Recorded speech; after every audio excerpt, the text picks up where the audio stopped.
পাটুলি থানা ওসি যিনি পোস্ট করতে পারেন কমরেড আপনারা শূন্য থাকবেন, তিনি কি ভাবছেন যে তার চাকরিটা থাকবে না আগামী দিনে? মুখ্যমন্ত্রী মমতা ব্যানার্জির এই সাদা পর্দায় বিজ্ঞাপন শুরু হয়, আমি প্রতিবাদ করেছি।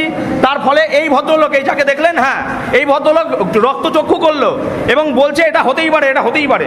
আমরা মুখ্যমন্ত্রীর অ্যাড দেখার জন্য এখানে ট্রেনিং করতে আসিনি। নমস্কার, আপনারা দেখছেন আমার ছোট্ট YouTube channel voice of Anirban, সঙ্গে আমি আপনাদের আপনজন অনির্বাণ চৌধুরী।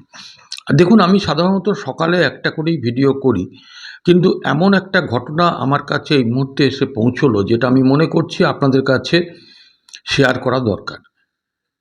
নির্বাচন কমিশন ভয়মুক্ত ভোট করার জন্য বারবার ঘোষণা করছেন, নানান রকম আইন প্রণয়ন করছেন, সেগুলো পাঠাচ্ছেন, নানান ধরনের পদক্ষেপ নিয়ে একেবারে মুখ্য সচিব থেকে শুরু করে এসপি থেকে ডিএম, এমনকি তলা স্তরে রিটার্নিং অফিসার অবধি বদল করেছেন, বাহিনীও নামিয়ে দিয়েছেন। কিন্তু যে ঘটনা গতকাল এবং আজকে ঘটল, তারপরে আমরা কতটা নিশ্চিত থাকব যে এইবারে এই নির্বাচন ভয়মুক্ত ভোট হবে? আমি প্রথমে দুটো ঘটনা আপনাদের দেখাবো। গতকালকে আপনারা জানেন পাটুলিতে যিনি মার্ডার হয়েছেন তিনি যেমন তৃণমূল কর্মী, যারা মার্ডার করেছে অভিযোগ তারাও তৃণমূল কর্মী। তো সেই ব্যাপারে বিকাশ ভট্টাচার্য যেহেতু যাদবপুরের প্রার্থী, তিনি গিয়েছিলেন ঘটনাস্থলে এবং সেখানে গিয়ে মানুষের সামনে তিনি কি বলেছেন একদম অল্প করে আগে শোনাবো। তারপরে যে ঘটনাটা আজকে ঘটেছে, অত্যন্ত মারাত্মক ঘটনা। একজন ভোটকর্মী, তিনি ডিএর দাবিতে লড়াই করছেন, পরিচিত মুখ। আজকে তিনি রানাঘাটে একটি কেন্দ্রে ট্রেনিং নিতে গিয়ে কি পরিস্থিতির মধ্যে পড়েছেন, সেখানে গিয়ে যখন দেখছেন যে মমতা বন্দ্যোপাধ্যায়ের ভিডিও দেখিয়ে সেখানে ভোটকর্মীদের একটা প্রলোভিত করার চেষ্টা করা হচ্ছে, সে নিরপেক্ষতা বজায় রাখতে ওই কর্মী যখন এর প্রতিবাদ করেছেন, তখন সেখানে দাঁড়িয়ে খুব অদ্ভুতভাবে আমরা লক্ষ্য করলাম, আমরা শুনলাম, এবং আমি সেই ছবিটা যতটা সম্ভব ব্লার করে দেখাবার চেষ্টা করব যে কিভাবে তাকে বিডিওর উপস্থিতিতে ওই অফিসের স্টাফ, কি তিনি পার্মানেন্ট কি ক্যাজুয়াল জানি না, কিন্তু এটা ঘটনা যে ওই তোলামূলের চটি চাটা মাল, আমি কথাটা খুব কোট আনকোট মাল বললাম, আমাকে মার্জনা করবেন। তো আজকে সে কিভাবে ওই কর্মীটাকে মারধর করা হলো, তাকে রক্তাক্ত করা হলো, তারপরে তিনি কি বললেন ওই আতঙ্কিত ভোটকর্মী, সেটাও আমি শোনাবো। আমার শুধু এই ভিডিওটা দেখানোর এটাই উদ্দেশ্য যে এর পরেও যদি নির্বাচন কমিশন চুপ করে বসে থাকেন, তাহলে তো সুষ্ঠুভাবে ভোট হবে বলে আমার মনে হয় না। আমি জানি না আপনারা কি ভাবছেন। আপনারা আপনাদের অবশ্যই কমেন্ট সেকশানে আপনাদের মতামতটা জানাবেন এবং চ্যানেলটাকে ভালো লাগলে সাবস্ক্রাইব করবেন। নমস্কার। তার আগে মুখ্যমন্ত্রী মমতা ব্যানার্জির এই সাদা পর্দায় বিজ্ঞাপন শুরু হয়, আমি প্রতিবাদ করেছি। তার ফলে এই ভদ্রলোক, এই যাকে দেখলেন, হ্যাঁ এই ভদ্রলোক রক্তচক্ষু করলো এবং বলছে এটা হতেই পারে, এটা হতেই পারে। আমরা মুখ্যমন্ত্রীর অ্যাড দেখার জন্য এখানে ট্রেনিং করতে আসিনি, প্রত্যেকেরই প্রায় একমত। এখানে না কোনো ভুল হয়নি। ভুল কেন হবে? ভুল কেন হবে? এটা নির্বাচনী আচরণবিধি ভঙ্গ হয়েছে, যথাযোগ্য জবাব চাই। এবং উনি পার্মানেন্ট স্টাফ কি কন্ট্রাকচুয়াল, আমার সেটা জানার দরকার। আমি এখানে আনরিভিল করছি, যে কোনো মুহূর্তে আমাদের বাইরে বেরোনোর পরও আক্রমণ হতে পারে। এরা সব এদের সঙ্গে যোগ সাজস রয়েছে, এর একটা বিহিত হওয়া প্রয়োজন। আমি ভিডিও করলাম, এই যে দেখুন, এখানে আইডি প্রুফ দেখতে চাইছি, উনি দেখাতে পারছে না। আইডি প্রুফ ছাড়া আমরা কাউকে অ্যালাউ করবো না। এই যে এই ভদ্রলোক এবং যারা দায়িত্বে আছে তাদেরকেও বলেছি, তারা চুপ করে আছে, কোনো কথার উত্তর দিচ্ছে না। আইডি প্রুফ না দেখালে আজকে ট্রেনিং শুরু হবে না।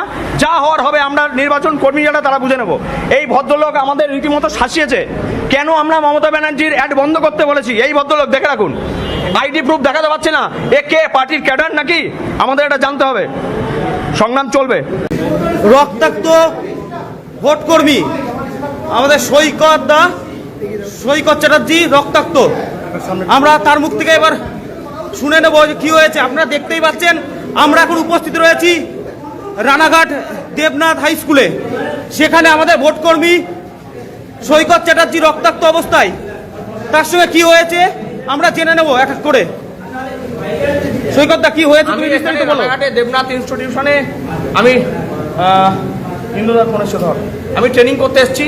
ট্রেনিং শুরুর আগেই এখানে সাদা পর্দায় মমতা ব্যানার্জির অ্যাড দেখাচ্ছে দীঘার মন্দির নিয়ে। আমি অবজেকশন করেছি, আরো আমার অনেক দাদারা ছিলেন, এই যে এই দাদাও অবজেকশন করেছে, আরো অনেক দাদা এখানে ছিলেন তারা অবজেকশন করেছে। আমরা বলেছি যে এটা নির্বাচনী বিধিভঙ্গ হচ্ছে, নির্বাচনী বিধিভঙ্গ হচ্ছে। আমি আই কার্ড দেখতে চেয়েছি, এটাই আমার অপরাধ। বিডিও অফিসের বিডিওর সামনে একজন কর্মচারী আমার কানে কানে এসে বলে গেল, তুই বাইরে বেরোলে না, বেশি বেশি করিস না, মার্ডার হয়ে যাবি, তোর কিন্তু মার্ডার হওয়ার সময় হয়ে গেছে। হ্যাঁ আমি জানি আপনাদের গায়ের জ্বালা, আমি আপনাদের জন্যই 365 দিন লড়াইটা আমরা করছি, আপনাদের জন্যই। এই বিডিও অফিসের কর্মচারীদের জন্য আমি 11 দিন অনশন করেছিলাম, তাই আজকে আমাকে রক্তাক্ত করা হলো। বিডিওর নেতৃত্বে বিডিওর কর্মচারীরা এই ঘরে যারা দায়িত্বে ছিল তারা হাত তুলে দিল, তারা কিছু জানে না, উল্টে আমাকে কিল চর ঘুষি যেমন খুশি তাই করলো, আমাকে মেরে ফাটিয়ে ফেলা হয়েছে। দেখুন, এই যদি অবস্থা হয়, রাজ্যে ইলেকশনের দরকার নেই। আমরা বলছি ভোট বন্ধ হোক, এই ভোট নামের প্রহসন বন্ধ হোক, রাজ্যে রাষ্ট্রপতি শাসন জারি হোক, না হলে আমাদের মতো ভোট কর্মীরা, সাধারণ ভোটাররা মরে যাবে। আপনারা দেখতেই পাচ্ছেন যে আমাদের এই সৈকতদা আজ রক্তাক্ত, কারণ হলো ভোটের ট্রেনিং। মুখ্যমন্ত্রী মমতা প্রমাণ করলেন তিনি গুন্ডা নেত্রী। তিনি দাবি করতেন গুন্ডা নেত্রী, তিনি গুন্ডা নেত্রী। এই যারা আছে এদের সবার সঙ্গে এখানকার এমএলএ কাউন্সিলরদের বন্ধুত্ব আছে, একসঙ্গে ঘুরে বেড়ায়। পাটুলি থানার ওসি, এর বিরুদ্ধে আমার কাছে বহু অভিযোগ আসছে। জুয়ার ঠেক, মদের ঠেক, কাটমানির ঠেক। তৃণমূল মানে কাটমানি, যে কথাটা আমি ধারাবাহিকভাবে বলে আসছি, মানুষ এতদিন বুঝতে পারেননি, আজকে তো ঘরে ঢুকে গেছে। কালকে তো ইতিমধ্যে এখনো বিভিন্ন জায়গায় বাড়ির মেয়েদের টেনে নিয়ে যাচ্ছে, হুমকি দেওয়া হচ্ছে। কন্যাশ্রী মানে দাঁড়িয়েছে এখন নাবালিকা মেয়ে বিয়ে বেড়ে গেছে। আপনারা খোঁজ রাখেন পশ্চিমবঙ্গের নাবালিকা মেয়ে বিয়ে কত বেড়েছে, কত নাবালিকা পাচার হচ্ছে পশ্চিমবঙ্গ থেকে। আর কন্যাশ্রী, এইসব ভাঁওতা দিয়ে গোটা পশ্চিমবঙ্গটাকে সর্বনাশ করছে এই তৃণমূল কংগ্রেস। গোটা পাড়াকে আতঙ্কে রেখে দিয়েছে। একাধিক কমপ্লেন। আমি সে কথাই তো বলছি যে পাটুলি থানার ওসি যিনি পোস্ট করতে পারেন, কমরেড আপনারা শূন্য থাকবেন, তিনি কি ভাবছেন যে তার চাকরিটা থাকবে না আগামী দিনে? এতদিন কোনো ব্যবস্থা নিইনি, শুধুমাত্র আমরা তাকে সুযোগ দিয়েছি ভদ্র হবার।